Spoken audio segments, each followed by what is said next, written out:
Typography presents Fancy Elegant.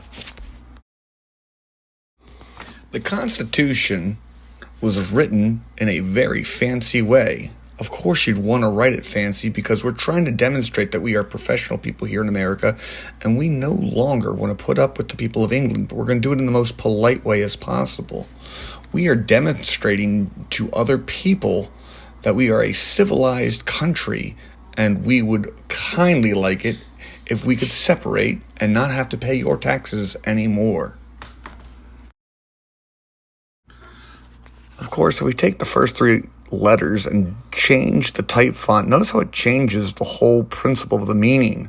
We the people, and if we sent this over to England, might look a little different. Of course, we want to look professional and be taken seriously, but I doubt it reads the same if we write it differently.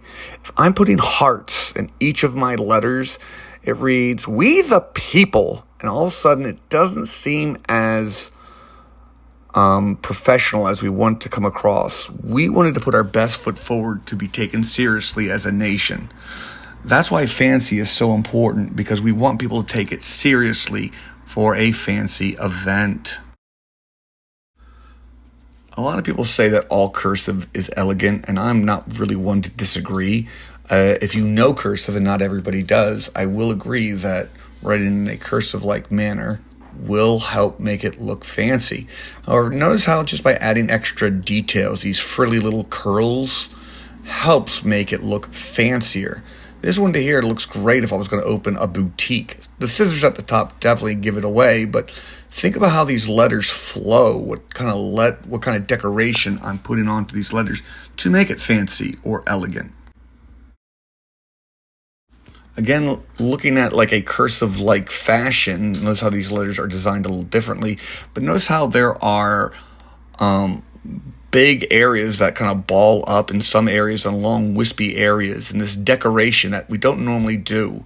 These long tails make it fancy, something that we would use to maybe invite somebody to a wedding, even a funeral, something that we would say, hey, please wear a suit to this event because it has the respect of being fancy. Again, these long curves and frilly ideas, again, do help make that idea come to life. Now, some of these letters may be illegible to some people if you don't know the cursive handwriting, but sometimes they kind of make up their own designs. Even the Z itself is part cursive, part regular transcript. So think about how we can make sure that it's legible and can be read, but at the same time, fancy enough to let people know this is a special occasion. Yes, your curls can get a little out of control and go out of the normal box that we write, and some people love this idea. Why not? So long as it's legible, but look how it's curling where the curl is going, so it's still, of course, legible. Be careful, though. Sometimes too many curls will make it illegible. A lot of people say if you just add a tail to a letter, it becomes fancy. To be honest, I'm not one to disagree. If you don't know cursive, start adding those longer tails to some of those areas, letting it flow a little bit, and you're sure to make it look a little bit fancier.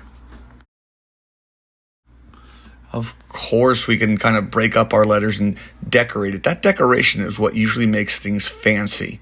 So, of course, you're always allowed to use your computer, not your phone, and look up different ideas. Look how they use multiple lines for some of the letters in here. That helps make it fancy with that curvy decoration. Fancy letter writing has been around for a very long time, and they have developed a lot of different techniques. Look at the decoration that's put on this one. Look how the curls are used here. We know that A is an A. That is not a traditional A, but it's legible. We know what it is. In fact, it's not a line through the middle. It's a circle. All right, it almost looks like it's been written with vines. All right, so what are you thinking about what makes things fancy or elegant? Feel free to look up many ideas, including the old English way of writing. That extra decoration in there does make some of it hard to read for us because we haven't seen these decorations in so long. But we know it, first of all, in the the context of reading the alphabet, but number two, that there are still living documents that use this type of handwriting. Feel free to borrow some of these ideas and translate them into your final copies. Look at this one. I honestly believe Count Dracula is going to invite me over to his house, but he's still a fancy person. He's a count for all intents and purposes, and even he knows how to be fancy. I'm going to go to his house wearing a suit. What happens next? Well, we know what's going to happen with Count Dracula, but still, again, he's a very fancy person, so I got to be fancy.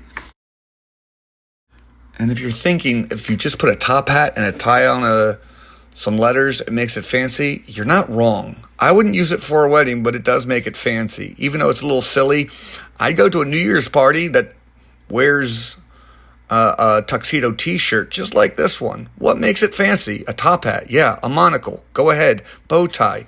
Dress it up. Have some fun with it. Now, this is a movie I'm pretty sure nobody in here has seen, but look at that type font. You know it's kind of elegant. You know it's kind of sophisticated on some manner. And that's what will intrigue some people to go see this movie because of its type font. Beauty and the Beast, what a great movie. Either live action or animated. It is a fancy lady who meets, believe it or not, a fancy beast. He might have forgotten his ways, but they live in a very fancy castle. There is an elegance to them both. And what better way to demonstrate it than with this type font?